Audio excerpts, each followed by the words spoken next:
guys, welcome to my channel, and the last day you're gonna see me in this outfit.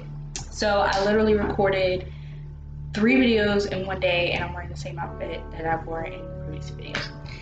So anyway, today I want to talk to you guys about shadow work. Now, shadow work is the practice of going in your psyche and addressing those fears, phobias, those hidden things that you put inside yourself, those really scary thoughts, those taboo things that you kept tucked away, and addressing them, figuring out the root cause, figuring out basically, like I said, the root cause, and figuring out what we can do to either eradicate whatever this is or coexist with it in a functional way.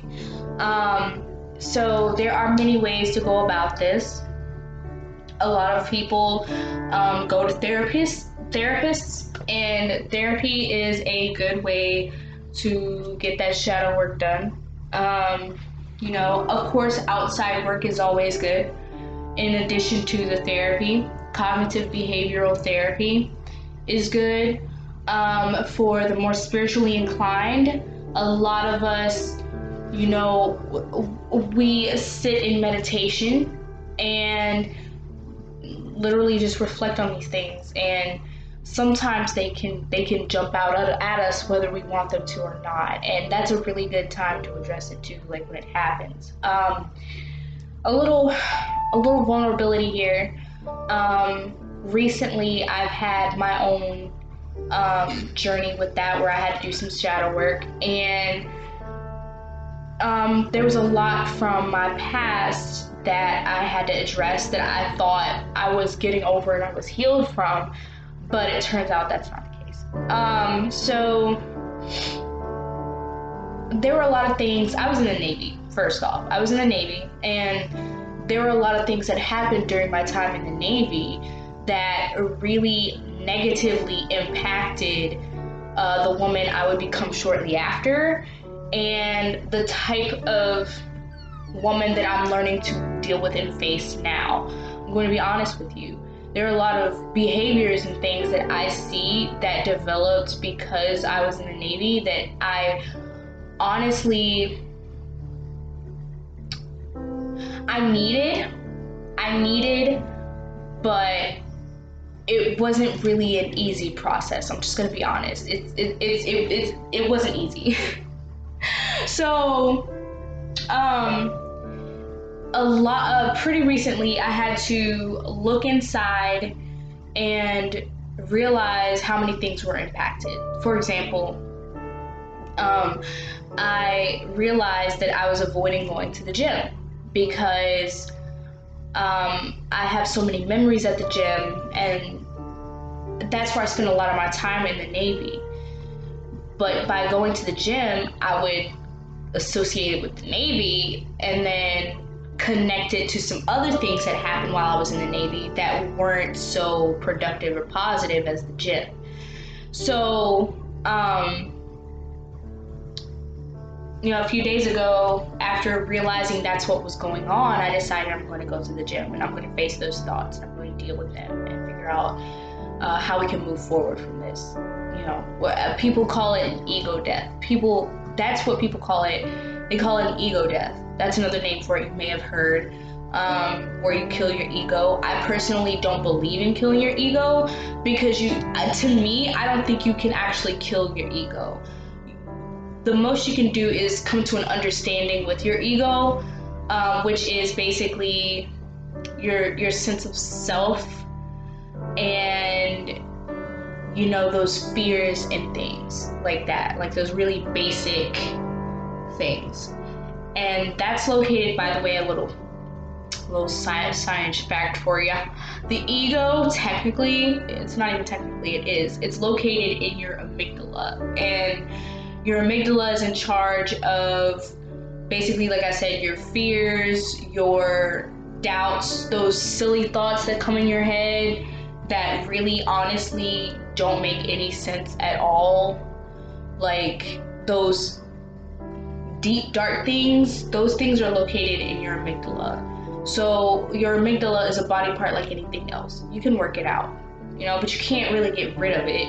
You need your amygdala. So you can't get rid of it, but you can find a way to coexist with it. So that's what I do.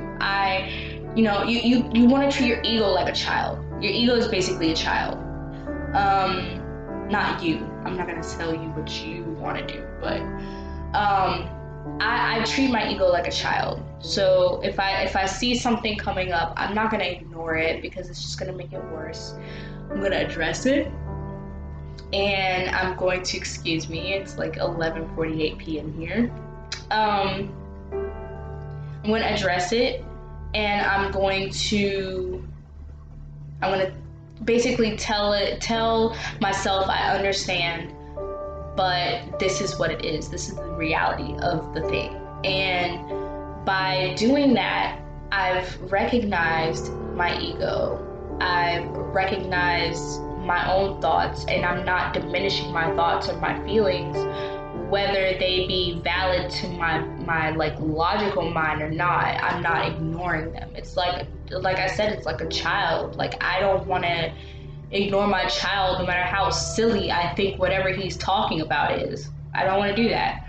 So the same thing there. I learn a lot of patience when it comes to these types of things. And sometimes things get past me. Things get by me. And although it's been about 3 years since the climax of everything happened. It's been about 3 years since the climax of everything. A little over, like almost 4. I still find myself finding things out that come from that experience. And that's okay. That's a part of life. That's a part of your self-love journey. That's a part of your shadow work. You're never truly done with it. You're not done with it till you die. Because there are always going to be things to try to test you and try to make you feel some type of way about something. It may not even be intentional. It may just be like,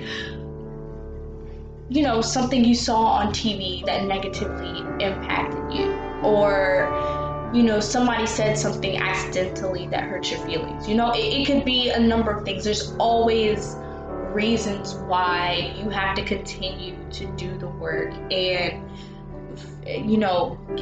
pick out those hidden things. So a lot of times when we're doing shadow work, actually every time we're doing shadow work, we're asking ourselves a bunch of questions, right? And most of them are why. If something really is bothering you, you ask why. I made a video about this before, and that video was a hit. I shouldn't have gotten rid of it, but I'm trying not to use profanity anymore, so I got rid of it. But basically in the video, I was talking about how if there's something that really negatively affects you, that's a time to ask yourself why. And ask yourself why as many times as you can until you get to the root cause of the thing.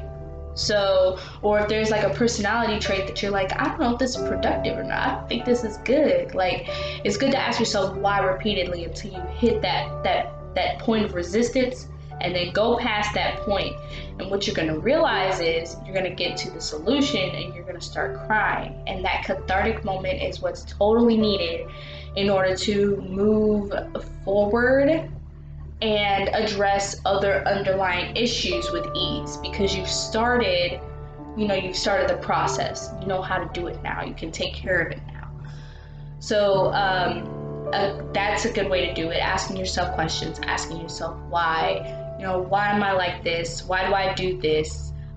Even who am I? Like, that's a good question, because that's gonna upset a lot of people, especially like if they don't know, like if they really haven't, if they've been living kind of like with a fog.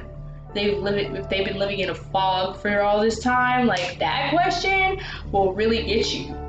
Another thing too is addressing your inner child. Now, your inner child is another one of those things that we tuck away deep within because we get older and we're like, oh, well, that's childish. Oh, well, right? Whatever. So, a good thing to do is address that inner child. Look in the mirror and be like, yo, I love you. I love you. I'm sorry. I'm sorry for hurting you. I'm sorry for tucking you away. I'm sorry for not treating you the way you should be treated. Come out, let me love you, and help me help you. That right there, oh my God. Like, when I tell you, I've done that a couple of times actually, because conditioning, you get taught certain things. You get taught to put things away. Get taught, oh, once you get a certain age, you need to leave your dreams behind because whatever, right? That kills your inner child. And here I am making YouTube videos. I'm going to the college of my dreams at 27 with a 5-year-old. Because, I never really, I allowed my inner child to do the thinking for me. And here I am. So that, your inner child is so necessary to find joy in life and to really help you realize who you are at your core. So unlocking your inner child, because your inner child will tell you, like, this is where you messed up at. I almost said a bad word. This is where you messed up, so fix that. That's another good way to do it. It's a process. It takes a while. And in another video, I'm actually gonna go over a really extreme, I briefly mentioned it in another one, but in another episode, another video, whether you're listening or whether you're watching, I briefly brought up the dark night of the soul. And the dark night of the soul is it's a point when your ego has had enough of being tucked away, and you are, you got to take care of it. So things happen, life happens, everything happens. You get forced to be by yourself. You get forced to look at yourself and what you're doing. A lot of times freak things will happen, but believe it or not, a whole bunch of that stuff is self-inflicted and you don't realize it at the time. A lot of the negative stuff that goes on during dark nights of the soul, a lot of it, it was one thing that led to another thing that led to another thing that led to that big thing. But, sometimes freak things happen, especially when your energy is not right. So the dark night of the soul, and I'm going to go into more detail about this later. I'm not about to do this right now. I'm talking myself out of doing it.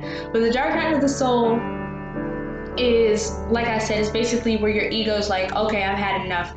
You're about to deal with this and you're about to deal with it now. So your life feels like it's crashing around you. Again, that does not happen all the time. Okay? That is not a thing that is required for this work. So you can do this work as much as you want to. And to be perfectly honest, if you keep it regular, the frequency of these dark nights, I can't promise for everybody, but the frequency of the dark nights occur, in my experience, a lot less when I'm constantly doing shadow work. So there's that. If you have any questions, comments, concerns, beefs, gripes, complaints, please shoot them in the comments. If you're watching my YouTube, like, comment, subscribe, share, click that bell for notifications. I'm totally here for you. I'm so happy to be here. Thank you for listening. If you're listening to my podcast, thank you for watching. If you're watching my YouTube channel, I love you guys. You guys are fantastic. And I will see you, or I will talk to you on the next one. Thank you. Bye.